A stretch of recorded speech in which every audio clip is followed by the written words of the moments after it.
भारत के लिए नासूर बना खालिस्तान चरमपंथ हमेशा से ही उसे प्रताड़ित करने की नाकामयाब कोशिश करता रहा है। अब एक बार फिर खालिस्तानियों की एक ऐसे ही निहायती बदजात और बेहद हास्यास्पद करतूत सामने आई है। आपको गुस्सा भी लगेगा और हंसी भी आने वाली है।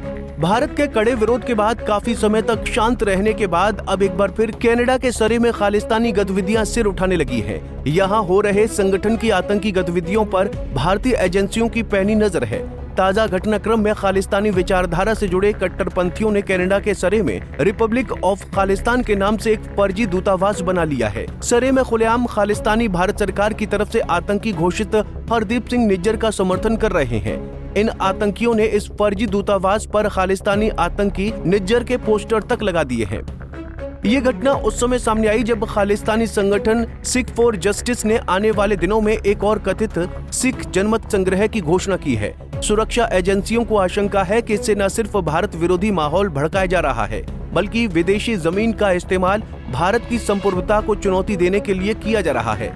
सरे का ये वही गुरुद्वारा है जिसका कर्ता धर्ता कभी खालिस्तानी आतंकी हरदीप सिंह निज्जर था। साल 2023 में इसी गुरुद्वारे के बाहर उसकी हत्या हो गई थी, जिसके बाद भारत और कनाडा के रिश्तों पर गहरा असर पड़ा था। निज्जर को इसी गुरुद्वारे की पार्किंग में गोली मारी गई थी। खालिस्तानियों की ये हरकत बताने को काफी है कि किस तरह से वो खुलकर निज्जर को सपोर्ट करने लगे हैं। फर्जी रिपब्लिक ऑफ खालिस्तान के इस दूतावास की खबर सामने आने के बाद भारतीयता से अथाह प्रेम करने वाले लोगों ने इसकी कड़ी मजम्मत की है। देखो, ये जो खालिस्तान का नाम ले रहे हैं बाहर बैठ के, ये हिंदुस्तान में सिखों को कमजोर कर रहे हैं। और मैं कनाडा की गवर्नमेंट को अपील करूंगा, इन लोगों पे कार्रवाई होनी चाहिए, सख्त से सख्त कार्रवाई होनी चाहिए।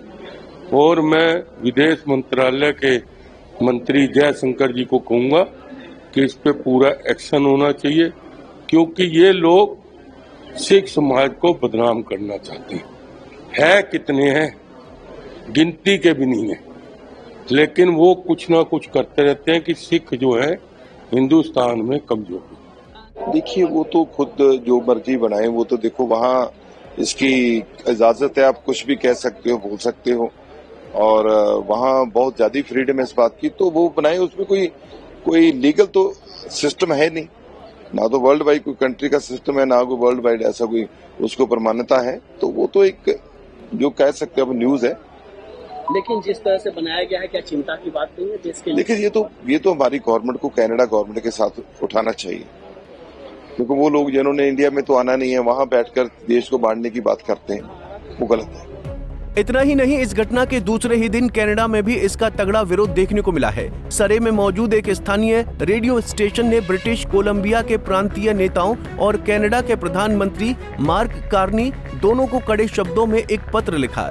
स्थानीय रेडियो स्टेशन रेडियो इंडिया के मैनेजिंग डायरेक्टर मनिंदर गिल ने प्रांतीय अनुदान से प्राप्त $1,50,000 की राशि से निर्मित एक सामुदायिक केंद्र, जिसे अब खालिस्तान दूतावास में बदल लिया गया है, की सरकार से जांच की मांग की है। ये ताजी घटना एक ऐसे समय में हुई है जब पिछले दिनों प्रधानमंत्री नरेंद्र मोदी ने अपने कनाडाई समकक्ष मार्क कार्नी से मुलाकात की थी।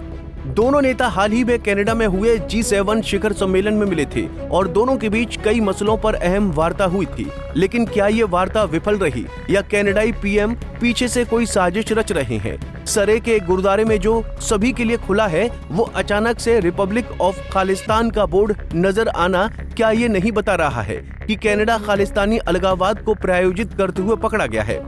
दिलचस्प बात यह है कि 17 अगस्त को अमेरिका के वॉशिंगटन में भी खालिस्तानी संगठनों द्वारा एक जनमत संग्रह का आयोजन किया जा रहा है। खालिस्तान जनमत संग्रह की योजना से जुड़े इस कदम से भारत कनाडा कूटनीतिक संबंधों के पटरी से उतरने का खतरा है।